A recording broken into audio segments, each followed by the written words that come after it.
Hey, welcome. Today we're diving into a legal case that all comes down to just two little words: complete foundation. Sounds super simple, right? But this case, British Concrete versus Schelff, actually shows us something really important about contracts and, what happens when the words on the page just aren't enough. I mean, think about it. The last time you signed something, maybe a lease or a new job offer, you probably thought, yeah, I get this. But what if a single phrase, just one little part of it, could mean two totally different things? That's the messy gray area we're jumping into today. And believe me, getting stuck in that gray area can cost you big time. All right, so here's our game plan for this explainer. First up, we'll talk about this whole idea of a contractual conundrum. Then, we'll get right into the story of Concrete versus Schelff. After that, we'll see how the judge sorted it all out, and finally, we'll look at why this one decision still matters so much today. Okay, let's kick things off with our first section, a contractual conundrum. At the heart of all of this is a pretty simple truth. Language is messy. No matter how carefully we write things down, there are always these dangerous gray areas, and that's where big, expensive disagreements can start. So the official legal term for this problem is contractual ambiguity, and the definition is pretty straightforward. It's just when a part of a contract could have more than one reasonable interpretation. And that word, reasonable, is so important. This isn't about someone trying to pull a fast one. It's when both people have a totally legitimate but totally different idea of what something means. And that's when you've got a real problem on your hands. Okay, so let's see what this looks like in the real world. Let's get into our case, Concrete versus Schelff. This isn't just some abstract legal idea. This was a real-life fight that all came down to a single confusing phrase. So the setup was incredibly simple. British Concrete Co. got hired by a Mr. Schelff to build a complete foundation for a new building. That's it.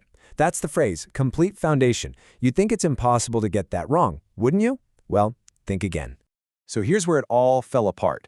British Concrete's view was, hey, complete foundation means the concrete part. We poured the concrete, the foundation is complete, job's done.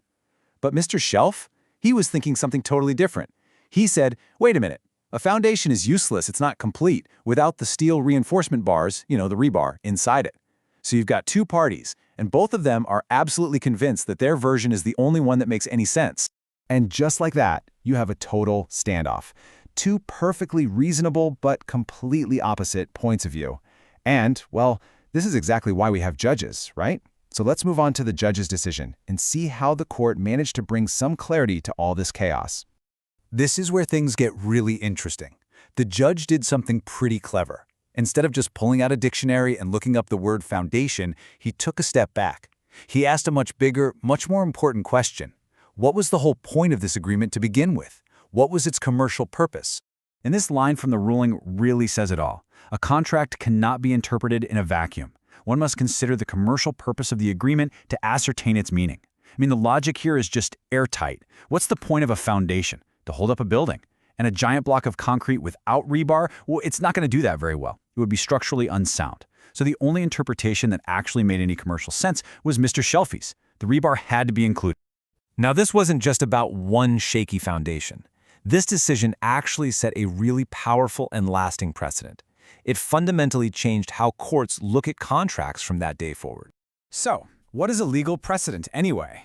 It's basically when a court's decision becomes a rule or a guide for any future cases that are dealing with similar issues. It's like setting a new standard. And believe me, the ruling in British Concrete v. Schelff created a really, really important one.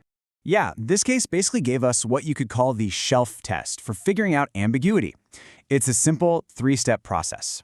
First, you pinpoint the word or phrase that's causing the problem.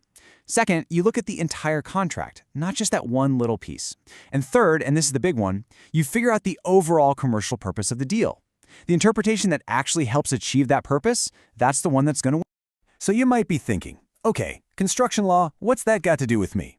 Well, this logic protects pretty much everyone. Think about it. If you're a freelancer, a business owner, let's say you're a software developer who agrees to build a functional website. Does functional just mean the code runs without crashing, or does it mean it works on a phone and can handle 1,000 visitors at once? The Schelff test helps sort that out. It makes sure that the real goal of your agreement, the spirit of the deal, doesn't get sunk by someone exploiting a tiny loophole in the word. So, here's the crucial takeaway from all of this. Context is everything.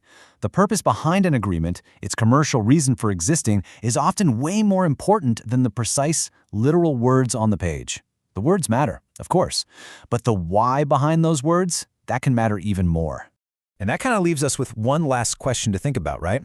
How many of the agreements we make every day, from simple promises to friends to huge business deals, really rely on a shared, unwritten understanding of the goal, rather than just perfect, airtight legal language?